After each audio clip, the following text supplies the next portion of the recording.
ప్రయోజనం కలిగిస్తే వాళ్ళు వాళ్ళ నాయకుడు చెప్పిన ప్రకారం వాళ్ళు వేస్తున్నారు కాబట్టి నాయకులు ఇలా ఉంటారు. నాయకులకి ప్రత్యేకంగా మతాలు ఉండవు, పదవి ఒక్కటే వాళ్ళ మతం, వేరే మతం అనేది వాళ్ళకి అక్కర్లేదు. అందుకే అన్ని గుళ్ళల్లోకి వెడతారు, అన్ని మసీదుల్లోకి వెడతారు, అన్ని చర్చిల్లోకి వెడతారు. ఇంటికి వెళ్ళిన తర్వాత గదిలోకి వెడతారు, ఇంకెక్కడికి వెళ్ళరు. వాళ్ళకి ఏం అక్కల, వాళ్ళకి ఓట్లు కావాలి.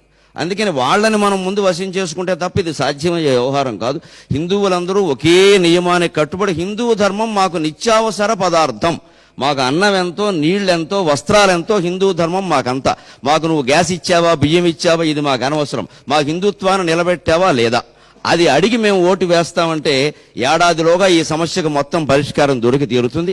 ఇక అక్బరుద్దీన్ కాదు కదా, అల్లా కూడా మాట్లాడలేడు, ఇంకా అనుమానమే లేదు. ఇక్కడ మాట్లాడకుండా బతుకుతారు. వారి దేశాల్లో, పాకిస్తాన్లో హిందువులు ఎలా బతుకుతున్నారు, బంగ్లాదేశ్లో హిందువులు ఎలా బతుకుతున్నారు, లండన్లో హిందువులు ఎలా బతుకుతున్నారు, అమెరికాలో హిందువులు ఎలా బతుకుతున్నారు, అలాగే బతుకుతారు. అభ్యంతరం ఏమిటండి? ప్రతి దేశానికి ఓ ప్రధాన మతం ఉంది కదా. అందుకని ఈ దేశంలో హిందూ మతం ప్రధాన మతం అని పార్లమెంట్లో చట్టం చేసి మనం ప్రకటించి అన్ని హిందువుల యొక్క ఆలోచనల ప్రకారం జరుగుతాయి. మీరు అర్థం చేసుకోవలసిందే, ఏదైనా అంతే, జనాభా ఎక్కువ ఉంటే ఏది ఎక్కువ అని అందరూ ఒప్పుకుంటున్నారు కదా ఓట్లు, దాన్నే ఒప్పుకోవాలి. ఇంకొకటి, మన వాళ్ళు కూడా ఎక్కువ మోసపోతున్నది ఏమిటంటే, ఒకే దేవుడు మాకు, మీకేమో 10 మంది దేవుళ్ళు ఉన్నారు అంటున్నారు.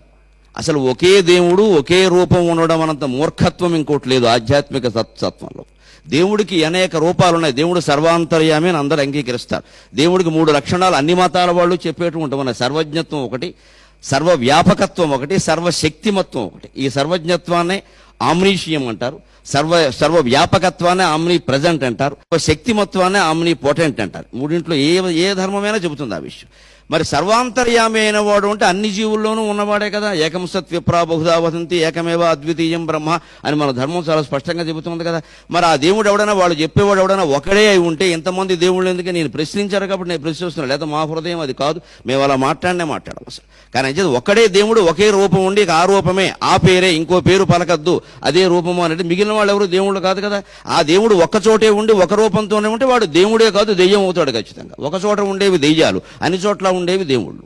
హిందువుల నమ్మకం అన్ని చోట్ల ఉంటాడు దేవుడు, హిందువుల దేవుడు మాత్రమే దేవుడు, అనుమానం ఏమీ లేదు. అన్ని చోట్ల ఉంటే దేవుడు అంటారు తప్ప ఒక చోట ఉంటే దేవుడు అనరు దాన్ని. అంచేత ఒకే దేవుడు అనే భావనే తప్పు. హిందువులు ఎవరు ఆ పిచ్చిలో పడకూడదు అసలు. మనం పూజిస్తున్నది ఒకే దేవుడిని అనేక రూపాల్లో పూజిస్తున్నాం తప్ప ఎంతో మంది దేవుళ్ళను మనం ఆరాధన చేయటం. భాద్రపద మాసం అంతా వినాయకుడికి 9 రోజులు పూజలు చేశాం.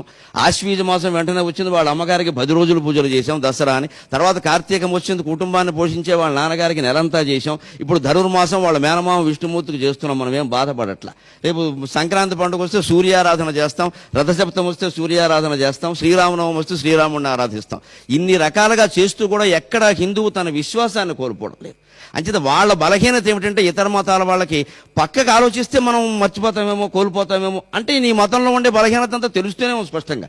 దీనికి ఏ వేదిక మీద ఎవడొచ్చి మాట్లాడినా ఏ మతం గొప్పదో వాదించడానికి కూడా మేము సిద్ధంగా ఉన్నాం. అన్ని మతాలు సమానమనేది మేము అంగీకరించడం అసలు మాకు కుదిరే వ్యవహారం కాదు. ఖచ్చితంగా వైదిక ధర్మమే గొప్పది, హిందూ మతమే గొప్పది, దాన్ని మించిన మతం లేదు ప్రపంచం మొత్తం మీద. ప్రపంచం మొత్తం మీద ఏ వేదిక మీదైనా ఎవడైనా అంతకంటే గొప్ప మతం ఉందంటే వాదించడానికి సిద్ధంగా ఉన్నాం. శాస్త్ర ప్రమాణాలతో అడ్డగోలు వాగుడు మాట్లాడొద్దు.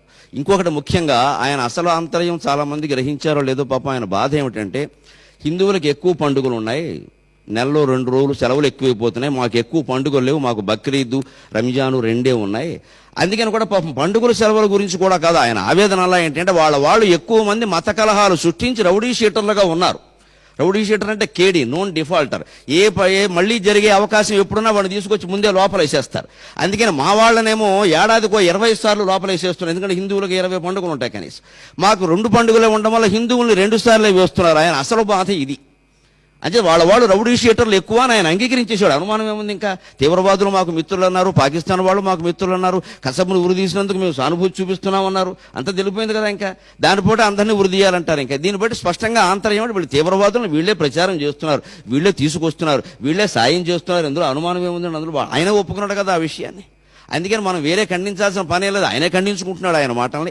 అందుకని రౌడీ షీటర్లు ఎక్కువగా ఉన్నారు, మా వాళ్ళు పోలీస్ స్టేషన్లకు వెళ్ళి ఇబ్బంది పడుతున్నారు. కాబట్టి మా రౌడీ షీటర్లు తగ్గడం కోసం మీరు పండుగలు మానేయండి అని సరిపోతుంది. మేము పండుగలు మానేసిన తదినేలనే పెట్టుకుంటాం, మరి దానికి గొడవలు అయిపోతాయి. మాకు శుభం అశుభం 2 ఒకటే, కుడి ఎడమ 2 చూడగలిగిన వాడే హిందూ. అపరకర్మకి శుభకర్మకి పెద్ద తేడా ఏం లేదు, యజ్ఞోపవేతం అటు ఇటు తిప్పడం తప్పితేను. అందుకని 2 సమానంగా భావిస్తాం మేము, సుఖ దుఃఖాలని, జయాపజయాలని, లాభాలాభాలని అన్నింటినీ కూడా. ఇలా ఆలోచన చేస్తే మంచిది. ఇంకా వైదిక ధర్మం యొక్క విశిష్టత ఒక్క మాటలో చెప్పాలంటే, యో యో యాం యాం తనుం భక్త శ్రద్ధయా అర్చితుమిచ్చతి తస్య తస్య అచలాం శ్రద్ధాం తామేవ విదధామ్యహం అని కృష్ణ పరమాత్మ భగవద్గీతలో చెప్పాడు చాలా స్పష్టంగా. అసలు ముస్లిములకు కానీ, క్రైస్తవులకు కానీ, బౌద్ధులకు కానీ, జైనులకు కానీ, చివరికి నాస్తికులు కానీ వాళ్ళ మతాల పట్ల భక్తి కలిగిస్తున్నది నేనే అన్నాడు ఆయన. వాళ్ళ ఆలోచన విధానం, వాళ్ళ ఆరాధన పట్ల శ్రద్ధ కలిగిస్తున్నది యో యో యాం యాం తను భక్త శ్రద్ధయా అర్చితుమిచ్చతి.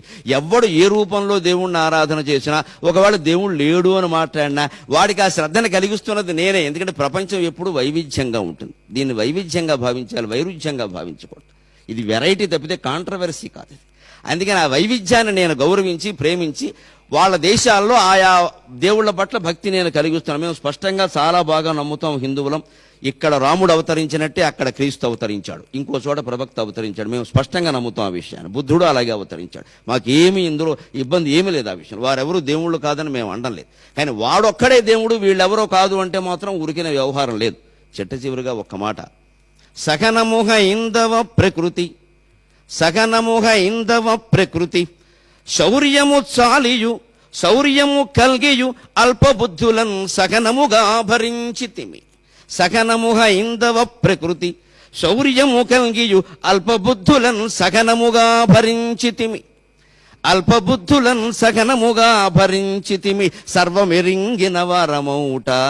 హిందువు అనేవాడు సర్వజ్ఞుడు. ఒక్క భగవంతుని గురించి తెలిస్తే ఇంకేం తెలుసుకోవలసిన అవసరం లేదని మేము